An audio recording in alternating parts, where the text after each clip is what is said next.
printing a purchase order in KettleiQ. In this short training, I'll show you the print-ready layout, how to save it as a PDF, and why fixes belong back on the edit screen. Let's take a look. You'll find this under Purchasing, Purchase Orders from your dashboard. If you need a printed or PDF copy of a purchase order to send to a vendor, attach to an email, or keep for your records, this is the page for it.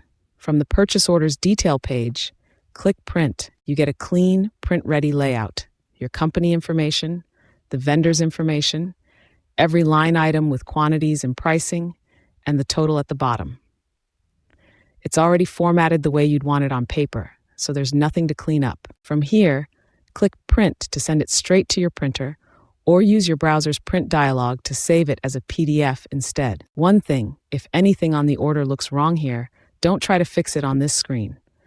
Go back and click Edit instead, since this print view is read only. Once it looks right, print or save your copy and you're done.